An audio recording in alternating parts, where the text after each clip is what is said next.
Welcome to Listen to Me, a multi-voiced exploration of the city with 21 guests sharing their personal experiences of Milan's contemporary art, architecture, design, music, fashion and literature. We explore each theme in 4 episodes.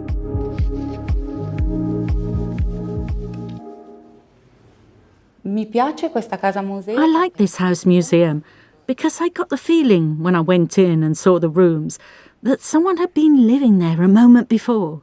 There's a cosy atmosphere, almost as if they were in the other room. And I liked that. I liked it because you can really savour a little more of this atmosphere of life, of a life lived. Then, of course, there's the collection of furniture and paintings. It's a large collection of Italian art from the 1900s to the 1960s. So for those who really love that period, it is the place to visit. Of course, as I'm part of the world of ceramics and porcelain tableware, I was more excited by the workshop. Pulsava di più nel laboratorio. The words of designer Alessandra Baldereschi introduce us to the second episode of the itinerary dedicated to design. As we open the door of the Boschi Di Stefano House Museum at number 15 Via Giorgio Jan, a house that, as we shall see, is inextricably linked to the great designer Alessandro Mendini. But above all, Casa Museo Boschi Di Stefano is the story of 2 great loves that intertwine. The love between Antonio and Marieda and their love of art. They had no children and virtually adopted many unemployed young artists, buying painting after painting, hosting and encouraging them, even when it meant having to sell their own car to buy artworks. Let's hear architecture historian Fulvio Irace, who describes one of his visits to the House Museum.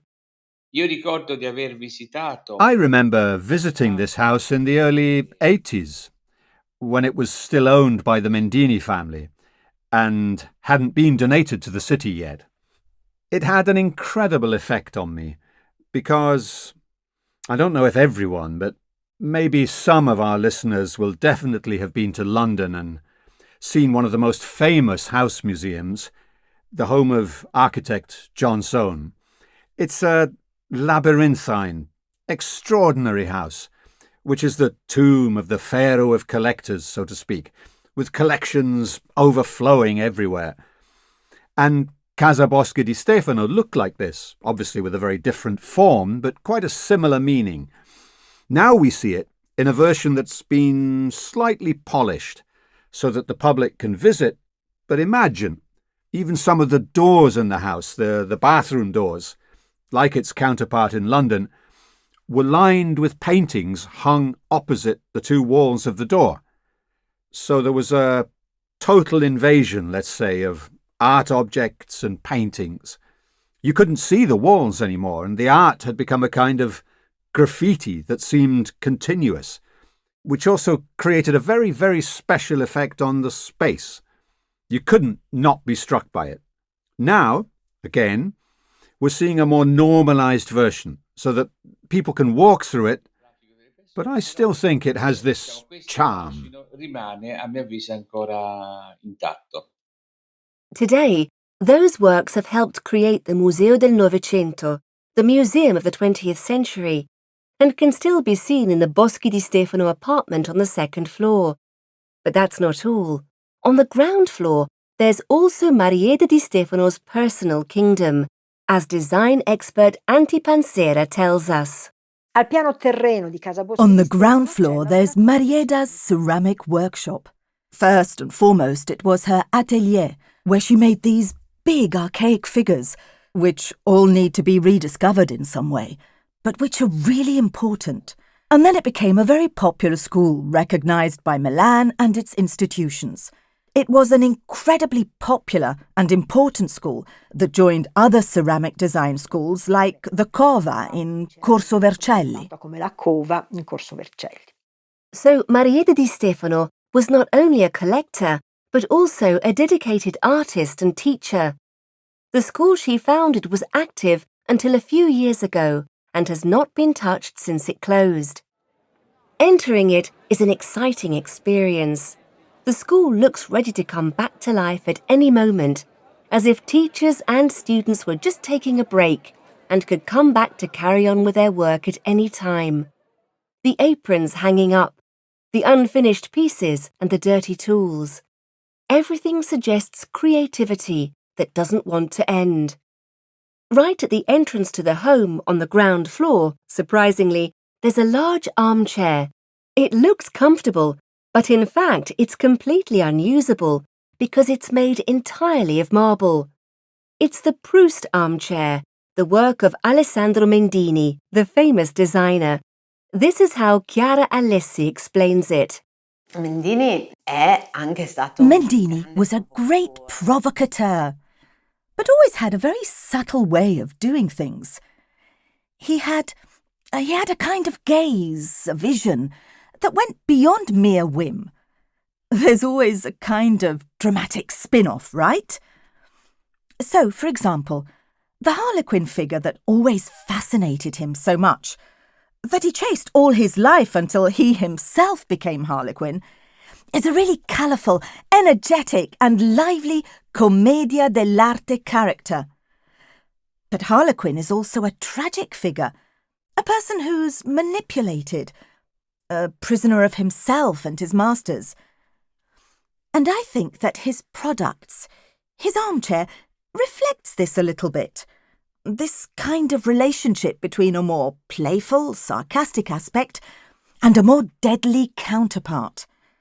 I don't think there hasn't been anyone else who has worked so well, so much on this dialogue between life and death.